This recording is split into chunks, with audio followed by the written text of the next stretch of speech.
Gentleman from South Carolina is recognized. Thank you both for being here, and amen, Mr. Chairman. And I'm just so grateful to have both of you serving. It's so reassuring to the American people. And as a veteran myself and as the father of 4 sons who've served overseas in the military, I want to offer condolences to your team on the loss of the 4 American service members who recently passed away with our allies in Lithuania.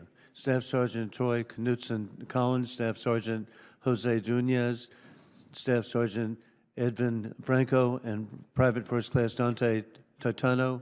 I especially identify, I spent many, many summers National Guard training at Fort Stewart, and I know the quality and the competence of the people serving there.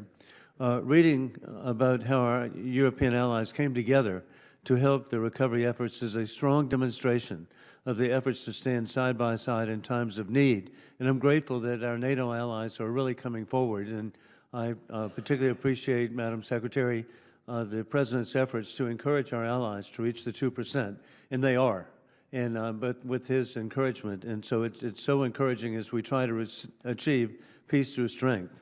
And indeed, to me, it's so important because we're in a conflict we have not chosen, and that is dictators with rule of gun invading democracies with rule of law. It began February 24, 2022, war criminal Putin invading Ukraine. Then on October 7, puppets of Iran invaded Israel. It's such a clear connection of the dots, and both of them being backed up by the Chinese Communist Party.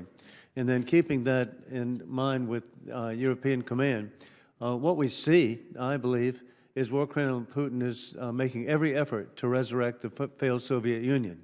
He really never left with Russian troops in Transnistria, Moldova. They were supposed to leave, but they did not, and so they occupy part of Moldova. Additionally, we know they rigged the elections in Belarus. Then there was the invasion of Georgia and the annexation of South Ossetia and Abkhazia, and then you had the invasion of Ukraine with tens of thousands of people killed in 2014 and 2022, and then you had the rigging of the national elections October 26 in Georgia, where the effort was made to replace the very courageous President Salome Zvrachishvili. And over again we can see, and then we see even more recently the efforts to rig the elections of Romania, but fortunately they were not successful. General Cavoli, you mentioned in your presentation that war criminal Putin is on pace to replace all of the combat material that was damaged or lost throughout its invasion of Ukraine. What are the implications that this new supply of munitions and combat vehicles is helping Russia modernize its military? That's exactly what it's doing, sir. It's helping to modernize their military. They have very extensive modernization plans and expansion plans. The Russians, about a year and a half ago, announced an intention to grow their armed forces to 1.5 million, up from 900,000, a significant increase, to establish new commands, especially in the ground forces in northeastern part of Europe, that is on the border of NATO with Finland and the Baltics. They're on the path to doing that. They're not going very quickly because they're devoting so much to the effort in Ukraine.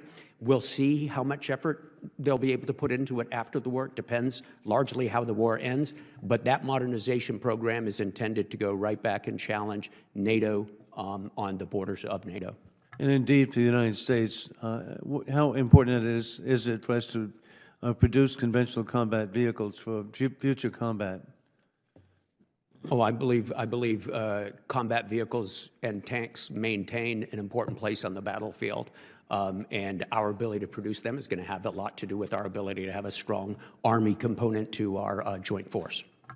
And General, I'm very encouraged that actually the Ukrainians have done so well in reducing the capabilities of war criminal Putin.